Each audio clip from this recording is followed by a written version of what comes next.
Ra'iisul Wasaare Ku-xigeenka dalka Itoobiya Mudane Tamaskan Turune ayaa sheegay in dhisidda ciidanka gaarka ee Elite Police Force kuwaas oo leh howlgal istiraatiiji ah ay tahay muujinta weyn ee guusha laga gaaray dib u habeynta qaybta amniga. Ra'iisul Wasaare Ku-xigeenka oo munaasabadda qalinjebinta ciidanka khudbad ka jeediyay ayaa sheegay inuu dareemayo farxad weyn kadib markii uu ka qayb galay munaasabadda qalinjebinta xubnihii ugu horreeyay ee ciidanka Commandoska booliska kuwaas oo ay tababartay Akademiyada Booliska Federaalka Itoobiya iyadoo adeegsanaysa awoodeeda gudaha. Waxa uu xuseen iyadoo la raacayo dib u habeynta ballaaran ee xukuumaddu ku sameysay qaybta amniga booliska Federaalka Itoobiya oo maanta noqday hay'ad xirfad leh oo difaac adag oo ah nidaamka dastuuriga ah ku qalabaysan aqoon iyo tiknoolajiyada casri ah ku dhisan jacaylka iyo kalsoonida shacabka. Mudane Tamaskan Turune ayaa tilmaamay in ciidankan elite-ka ah ay leeyihiin awood gaar ah oo ay muddo kooban gudahood kaga hortagi karaan khataraha amniga. Waxaa kaloo uu caddeeyay in mas'uuliyadda ay ka saaran tahay ka hortagga iyo xakamaynta falalka argagixisada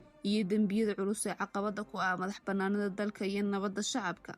Saldhigga guulaha ay dalkeenu ka gaarayso dhinac kasta waa nabadgelyo iyo amniga, ayuu yiri Ra'iisul Wasaare Ku-xigeenku. Waxaa kaloo carabka ku adkeeyay inay mudan yihiin qadarin weyn xubnaha booliska ee naftooda u huray nabadda iyo kuwa u taagan xoojinta qaranka. Waxa uu intaasi ku daray in guulaha ilaa hadda la gaaray ay dhiirigelin u yihiin shaqooyinka, waxaana uu muujiyay kalsooni buuxda oo uu ku qabo booliska federaalka inay si hufan u gudan doonaan waajibaadka taariikhiga ah ee saaran, gaar ahaan si loo xaqiijiyo in doorashada qaranka ee dhici doonta bisha May ay u dhacdo si nabad ah, dimuqraadi ah oo xor ah, si loo sugo amniga fagaarayaasha caalamiga iyo kuwa gobolka sida COP32 iyo in damaashaadka dadweynuhu ay ku soo dhammaadaan nabad. ሁሉ አስቀድሜ በዚህ የኢትዮጵያ ፖሊስ ታሪክ ለመጀመሪያ ጊዜ በፖሊስ አካዳሚው አቅም ያሰለጠናቸውን የኮማንዶ ፖሊስ ኃይል የምረቃት ስነ ስርዓት ላይ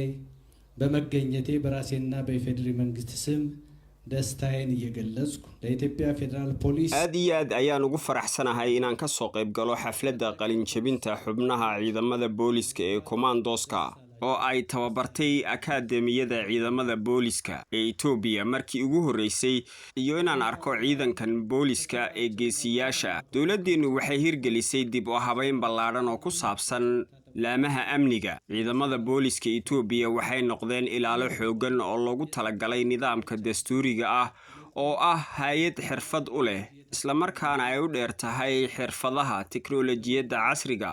taasina waxay sababaysaa in bulshadu ay ku qabto kalsooni buuxda.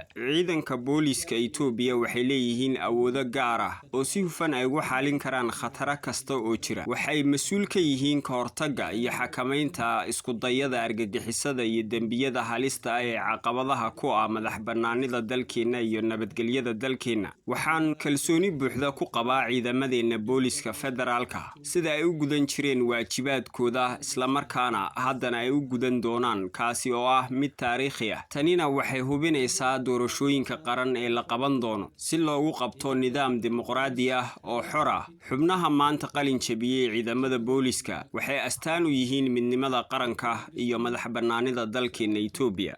ugu dambeyntii waxa uu kula dardaarmay xubnaha qalinjebiyay ee ciidanka elite-ka inay yihiin astaan midnimada qowmiyadaha kala duwan iyo madax bannaanida Itoobiya, isagoo ugu baaqay inay si daacadnimo ah u gutaan mas'uuliyadda ka saaran difaaca dalka iyo nidaamka dastuuriga.